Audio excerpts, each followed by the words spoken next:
ನಮಸ್ಕಾರ ವೀಕ್ಷಕರೇ, ನಾನು ಅರ್ಚನಾ. ದಾರಿದೀಪ ಚಾನಲ್ಗೆ ನಿಮ್ಮೆಲ್ಲರಿಗೂ ಸ್ವಾಗತ.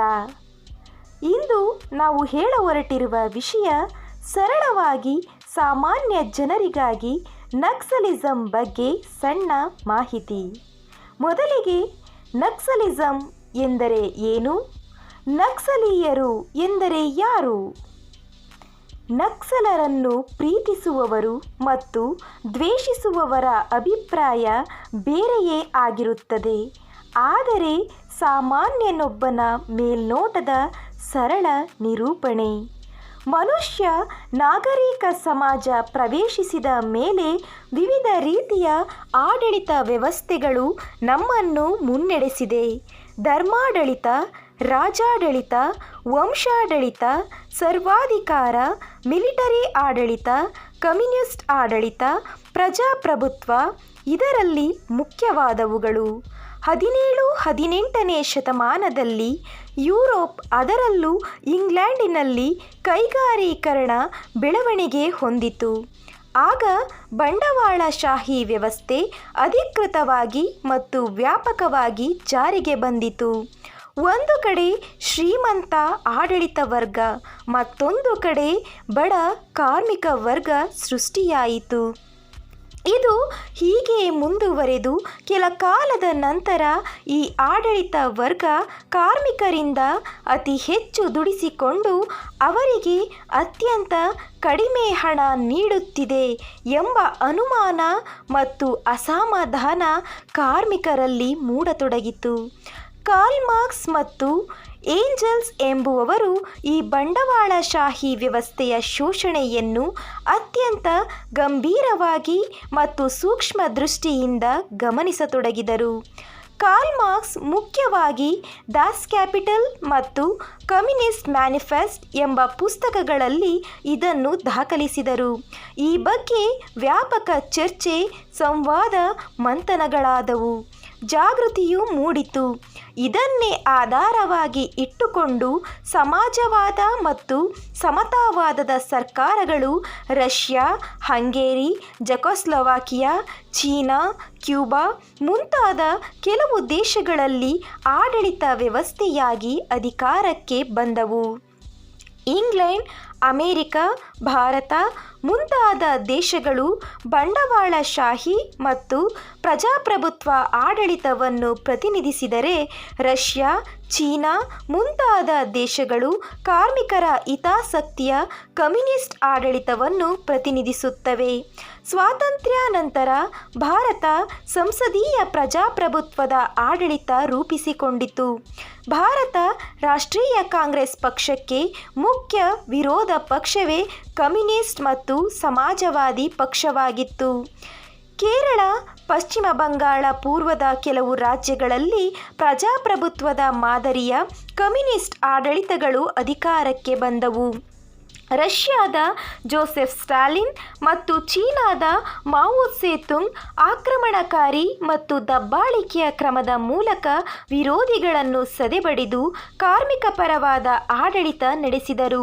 ಇದರಿಂದ ಪ್ರೇರಿತವಾದ ಕಮ್ಯುನಿಸ್ಟರಲ್ಲಿಯೇ ಒಂದು ವರ್ಗ ನಕ್ಸಲ್ಬಾರಿ ಎಂಬ ಪ್ರದೇಶದಲ್ಲಿ ಕಾರ್ಮಿಕರ ಶೋಷಣೆ ತಪ್ಪಿಸಿ ಅವರಿಗೆ ನ್ಯಾಯ ದೊರಕಿಸಿಕೊಡಲು ಹಿಂಸೆಯೇ ಸರಿಯಾದ ಮಾರ್ಗ, ಶಸ್ತ್ರಸಜ್ಜಿತ ಹೋರಾಟವೇ ಇದಕ್ಕೆ ಪರಿಹಾರ ಎಂದು ನಿಶ್ಚಯಿಸಿ ಮಾವೋವಾದಿಗಳಿಂದ ನಕ್ಸಲ್ ಚಳುವಳಿ ಪ್ರಾರಂಭಿಸಲಾಯಿತು. ಆಂಧ್ರಪ್ರದೇಶ, ತೆಲಂಗಾಣ, ಒರಿಸ್ಸಾ, ಮಹಾರಾಷ್ಟ್ರ, ಬಿಹಾರ, ಮಧ್ಯಪ್ರದೇಶ, ಪಶ್ಚಿಮ ಬಂಗಾಳ ಇತ್ಯಾದಿಗಳು ಈ ನಕ್ಸಲ್ ಚಟುವಟಿಕೆಯ ಪ್ರಮುಖ ಕೇಂದ್ರಗಳು. ಅಂದರೆ ಈ ನಕ್ಸಲೀಯರು ಹಿಂಸಾವಾದಿಗಳು ಎಂಬುದು ಸ್ಪಷ್ಟವಾಯಿತು. ಹಾಗಾದರೆ ಇವರು ದೇಶದ್ರೋಹಿಗಳೇ? ಇಲ್ಲ, ಖಂಡಿತ ಇಲ್ಲ. ಇವರು ವ್ಯವಸ್ಥೆಯ ವಿರೋಧಿಗಳೇ ಹೊರತು ದೇಶದ್ರೋಹಿಗಳಲ್ಲ. ವಾಸ್ತವವೆಂದರೆ ನಾವೆಲ್ಲರೂ, ಅಂದರೆ ಬಡವ ಮತ್ತು ಮಧ್ಯಮ ವರ್ಗದವರ ಮನಸ್ಸಿನಲ್ಲಿ ಬಹುತೇಕ ಒಂದಲ್ಲ ಒಂದು ಸಮಯದಲ್ಲಿ ನಕ್ಸಲ್ ಮನೋಭಾವ ಹೊಂದಿರುವವರೇ.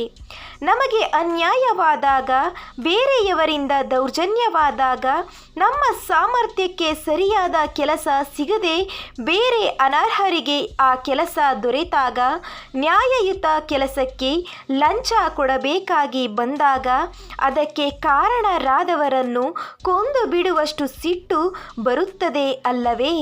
ಅದೇ ಬಂಡಾಯ ಅಥವಾ ನಕ್ಸಲ್ ಮನೋಭಾವ. ನಾವು ಆ ಕ್ಷಣದಲ್ಲಿ ಆಕ್ರೋಶ ವ್ಯಕ್ತಪಡಿಸಿ ಮರೆತು ಬಿಡುತ್ತೇವೆ. ಆದರೆ ಕೆಲವರು ಈ ಅಸಹಾಯಕ ಮನಸ್ಥಿತಿಯನ್ನು ಮುಂದಕ್ಕೆ ತೆಗೆದುಕೊಂಡು ಹೋಗುತ್ತಾರೆ. ಅವರಿಗೆ ವೇದಿಕೆ ಒದಗಿಸುವುದೇ ನಕ್ಸಲ್ ಚಳುವಳಿ. ಇಲ್ಲಿನ ಮತ್ತೊಂದು ವಿಪರ್ಯಾಸವೆಂದರೆ ನಮ್ಮ ಆಡಳಿತ ವ್ಯವಸ್ಥೆ. ಈ ನಕ್ಸಲರ ಹಿಂಸೆಯನ್ನು ತಡೆಯಲು ಪೊಲೀಸ್ ಅರೆ ಸೇನಾಪಡೆ ಮತ್ತು ಸೇನಾಪಡೆಯ ಬಲವನ್ನು ಉಪಯೋಗಿಸುತ್ತದೆ. ಶಸ್ತ್ರಸಜ್ಜಿತ ಜನರನ್ನು ಎದುರಿಸಲು ರಾಜಕಾರಣಿಗಳು, ಅಧಿಕಾರಿಗಳು ಮತ್ತು ಸಾಮಾನ್ಯರಿಗೆ ಸಾಧ್ಯವಿಲ್ಲ. ಅದಕ್ಕಾಗಿ ನಕ್ಸಲೀಯರಿಗೆ ಈ ದೇಶ ರಕ್ಷಕರೇ ಮೊದಲ ಶತ್ರುಗಳು. ವಾಸ್ತವವಾಗಿ ಅವರ ಹೋರಾಟ ಇರುವುದು ಭೂ ಮಾಲೀಕರು, ಬಂಡವಾಳಶಾಹಿಗಳು ಮತ್ತು ರಾಜಕಾರಣಿಗಳ ಮೇಲೆ. ಆದರೆ ಅನಿವಾರ್ಯವಾಗಿ ತಮ್ಮ ಕರ್ತವ್ಯ ನಿರ್ವಹಿಸುವ ಪೊಲೀಸರೇ ಇವರಿಗೆ ನೇರ ಎದುರಾಳಿ. ಇದು ಮತ್ತೊಂದು ದುರಂತ. ಅದಕ್ಕೆ ಸಂಪೂರ್ಣ ವಿರುದ್ಧ ಚಳುವಳಿಯೇ ಧರ್ಮಾಂಧರ ಮೂಲಭೂತವಾದ ಧರ್ಮದ ಅಮಲು. ನಕ್ಸಲರ ಹೋರಾಟ ವಿಭಿನ್ನವಾದರೂ ಅದರ ಪರಿಣಾಮ ಒಂದೇ ರೀತಿಯದು, ಅಂದರೆ ಹಿಂಸೆ. ಮತಾಂಧರು ಅತಿಮಾನುಷ ಶಕ್ತಿಯ ಭ್ರಮೆಗೊಳಗಾದರೆ ನಕ್ಸಲರು ಅವಾಸ್ತವ ಭ್ರಮೆಗೆ ಒಳಗಾಗಿದ್ದಾರೆ. ಪ್ರಜಾಪ್ರಭುತ್ವಕ್ಕೆ ಎರಡು ಅಪಾಯಕಾರಿಯೇ. ಈಗ ಈ ಎರಡು ಮುಖಾಮುಖಿಯಾಗುತ್ತಿರುವುದರಿಂದ ಯಾವುದೋ ಒಂದು ವಾದ ಜಯಗಳಿಸುತ್ತದೆ ಎಂಬುದು ಸುಳ್ಳು. ಇದರಿಂದಾಗಿ ಭಾರತ ಒಂದು ದೇಶವಾಗಿ ದುರ್ಬಲವಾಗುತ್ತದೆ ಅಥವಾ ಸೋಲುತ್ತದೆ ಎಂಬುದು ಮಾತ್ರ ನಿಜ. ಪ್ರಜಾಪ್ರಭುತ್ವ ಆಡಳಿತ ವ್ಯವಸ್ಥೆಯೇ ವಿಶ್ವದ ಸದ್ಯದ ಅತ್ಯುತ್ತಮ ಆಡಳಿತ ವ್ಯವಸ್ಥೆ.